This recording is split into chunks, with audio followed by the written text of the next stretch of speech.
Hi అందరికీ. ఈరోజు పాత పద్ధతిలో కుడుములని వేస్తారండి. ఆవిరి కుడుములని. ఆవిరి కుడుము ఎలా వేయాలి అని చూపిస్తాను. ఈ మధ్య యూట్యూబ్లో లేకపోతే బయట రోడ్ల మీద బళ్ళు పెట్టి రోడ్ సైడ్ చిన్న చిన్న డిక్కీ దుకాణాలు పెట్టి ఆవిరి కుడుమని అమ్మేస్తుంటారు. ఆవిరి కుడుము ఏంటంటే అక్కడ ఇడ్లీ పిండితోటే కొంచెం పెద్ద గిన్నెలు పెట్టి ఆ గిన్నెల్లో ఇడ్లీలాగా ఉండేసి పెద్ద ఇడ్లీ అనమాట అది. కానీ దానికి పేరు మాత్రం ఆవిరికుడు అనేసరికి పాత ఈ కుడుము లవర్స్ ఉంటారు కదా, వాళ్ళంతా ఏదో ఆవిరికుడు వండేస్తున్నారు వీళ్ళు అని చెప్పి అక్కడికి వెళ్ళి ఎగబడి తినేసి అయ్యో ఇది కాదండి ఆవిరికుడు అనుకుంటారు. ఇప్పుడు లేటెస్ట్ జనరేషన్ ఆవిరికుడు అంటే ఇదే కాబోలు అని వాళ్ళు తింటారు. ఇట్లా చాలాసార్లు చాలా చోట్ల జరుగుతూ ఉందన్నమాట విశాఖపట్నంలో. బయట ఊర్లలో ఎలా జరుగుతుందో నాకు తెలీదు. ఆవిరికుడు అంటే ఒరిజినల్గా ఇప్పుడు నేను చేసేది పూర్వం మా అమ్మ చిన్నప్పుడు మాకు ఎలా చేసి పెట్టేవారో ఆ పద్ధతి నాకు బాగా గుర్తుంది. అది చేస్తుందన్నమాట. పొట్టు మినపప్పు నానబెట్టాను. అందులో కొద్దిగా బియ్యం వేసాను అనమాట. చూసారు కదా మీరు, చిన్న గిన్నెతో బియ్యం వేసాను. ఈ రెండు నానబెట్టేయాలి. పొట్టు కొద్దిగా తీసేసి మిగతా అంతా పొట్టు ఉంచేసి బియ్యము, అది 2 పచ్చిమిరపకాయలు, కొద్దిగా అల్లం ముక్క వేసి గ్రైండ్ చేసేసాను. అది రోట్లో రుబ్బుకుంటే ఇంకొకలా ఉంటుంది. మిక్సీలో వేసాను కాబట్టి కొంచెం ఒక గంట వదిలేస్తాను అనమాట దాన్ని. అప్పుడు కొంచెం పర్మనెంట్ అవుద్ది. మామూలుగా రోట్లో రుబ్బితే ఆ ఇబ్బంది ఉండదు. రుబ్బుకోగానే వేసేసుకోవచ్చు అనమాట. లేకపోతే గట్టిగా వస్తాయి చాలా. ఇంకా ఉప్పు జీలకర్ర వేసేసి కలిపేసాను. ఇలాగా కలిపేసి దీనికి ఆవిరికుడు ఎలా పెట్టాలో చూద్దాం. ఆయికుడు అంటారు చాలామంది, ఆవిరికుడు అని కూడా అంటారు. మేము ఆవిరికుడు అనే అంటాం దాన్ని, ఆయికుడు అని అన్నాం. ఒక క్లాత్ శుభ్రంగా ఉతుక్కోవాలండి. తెల్ల క్లాత్, తెల్లగా ఉన్న నల్లగా ఉన్న పర్లేదు కానీ నీట్గా మాత్రం ఉతుక్కోవాలి. ఆ సబ్బు తాలూకా పార్టికల్స్ దానికి క్లాత్కి ఉండకుండా ఎక్కువసార్లు నీళ్ళల్లో జాడించుకుని అట్లా ఈ క్లాత్ మీద కొద్దిగా టీ ఒలికింది, అందుకనే చివరి కలర్ అంటుకుందనమాట, బ్రౌన్ కలర్లా. అయినా కానీ నీట్గా శుభ్రంగా ఉతుక్కున్నాను. చాలాసేపు నానబెట్టి 4-5 సార్లు జాడించుకుంటే శుభ్రంగా ఉంది క్లాత్. లేకపోతే దీనికి ఏమైతే ఉన్నాయో అవన్నీ మళ్ళీ కుడుములోకి వెళ్ళిపోతాయి అనమాట. సబ్బుతో ఉతికాం, సబ్బు ఉంది ఇంకా క్లాత్లో, సబ్బు వాసన వస్తుంది కుడుము. అందుకని ఆ జాగ్రత్త తీసుకోవాలి.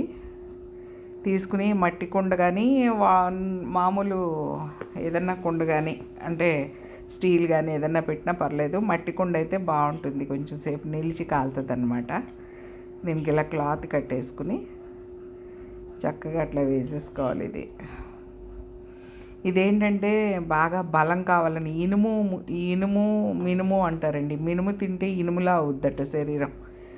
బాగా వీక్ అయిపోయిన వాళ్ళు చూడండి, టైఫాయిడ్ జ్వరం వచ్చి లేకపోతే ఏదైనా జబ్బులు చేసి పూర్వం ఎక్కువ రోజులు లంకనాలు చేసి సన్నగా అయిపోతారు కదా, వాళ్ళు మళ్ళీ బలం పుంజుకొని మళ్ళీ మనుషుల్లో కలవాలి అంటే కనుక తరచుగా ఈ కుడుము వేసి పెట్టేవారు అనమాట.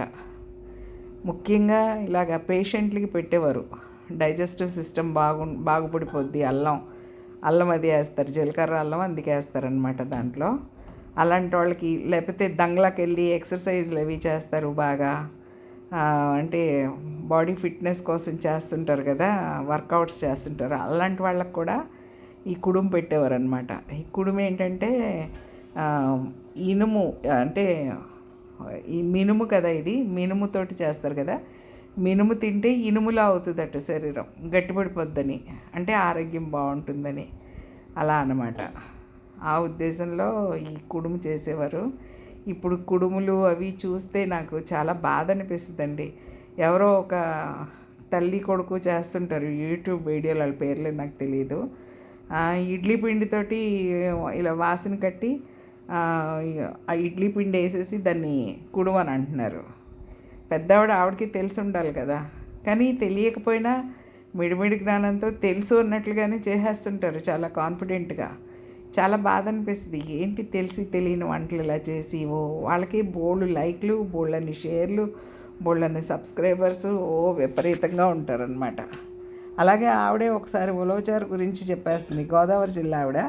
గోదావరి జిల్లా వాళ్ళకి ఈ ఉలవచారు గురించి ఎక్కువ తెలియదు. కృష్ణా గుంటూరు వాళ్ళకి ఉలవచారు గురించి ఉన్నంత నాలెడ్జ్ ఈ గోదావరి జిల్లా వాళ్ళకి అంతగా తెలియదు అనమాట. కానీ ఆవిడ ఉలవచారు గురించి చెప్పేస్తుంది తప్పుగా. చూడండి, అలా కత్తి గుచ్చితే పైన అంటుకుంది కదా, అది కత్తికి అంటుకుంది కదా, అంటే ఉడకలేదు అన్నట్టు అనమాట. అయితే నేను ఆ రోజు కామెంట్ పెట్టాను, ఉలవచారు అంటే ఇది కాదండి, మీరు తెలిసి తెలియకుండా చేయకండి అని నేను మెసేజ్ కూడా పెట్టాను ఆవిడకి. ఏమైనా అనుకున్నారు లేదు నాకు తెలియదు. చాలా బాధ అనిపిస్తుంది, మంచి మంచి విషయాలు తప్పుగా ఇది చేస్తుంటే కష్టం అనిపిస్తుంది అనమాట. చూడండి, అలా కత్తి కుచ్చితే అంటుకోవట్లేదు కదా, ఉడికిపోయింది అనమాట. అంటుకోలేదు అంటే ఉడికిపోయింది, తినటానికి రెడీ అయిపోయింది అనమాట. ఇవాళ నా లంచ్ ఇదే. నేను నా లంచ్ దీంతో సరిపెట్టేస్తాను ఈవేళ. కనుక ఒరిజినల్గా ఆవిరి కుడుము అంటే ఇదే. ఎవరికైనా పిల్లలు సన్నగా ఉండి ఎదగాలి, బాగా మా పిల్లలు మంచిగా ఆరోగ్యంగా తయారవ్వాలనుకున్న వాళ్ళకి ఆవిరి కుడుము పెట్టండి.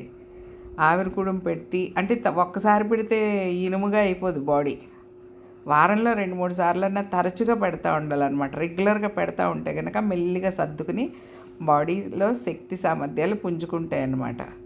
కనుక ఇలా చేస్తే బాగుంటుంది. అంటే కుడుము తింటే ఒకటే కాదు, కుడుములో ఏం కలుపుకొని తినాలి కూడా ఉంటుంది అనమాట. చూడండి, నెయ్యి పెట్టుకున్నాను నేను. ఆ నెయ్యి ఫుల్గా అనమాట, మొత్తం గిన్నెలో నెయ్యి అంతా అయిపోవాలి. అలా తింటేనే ఇనుము మినుము అనే కాన్సెప్ట్ నడుస్తుంది అనమాట. అట్లా ముంచుకోవాలి.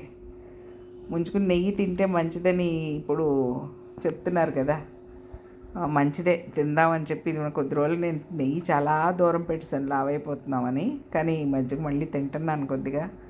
లిమిటెడ్గా తింటే అంటే కార్బోహైడ్రేట్స్ తగ్గించి నెయ్యి వాడుకుంటే మంచిది అని చెప్పి తెలిసింది. అందుకని నెయ్యి బాగానే వాడుకుంటున్నాను నేను.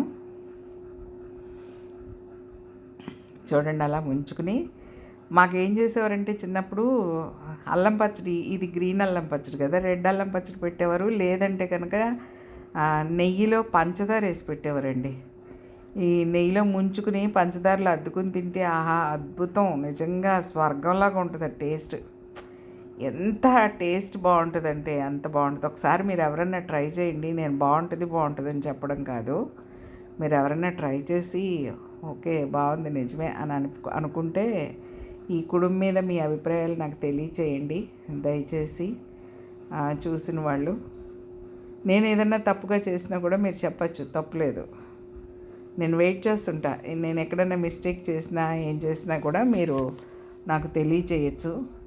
నా కొత్తగా వచ్చిన సబ్స్క్రైబర్స్కి, పాత సబ్స్క్రైబర్స్కి అందరికీ కూడా నేను ధన్యవాదాలు తెలియజేసుకుంటాను. Thank you very much.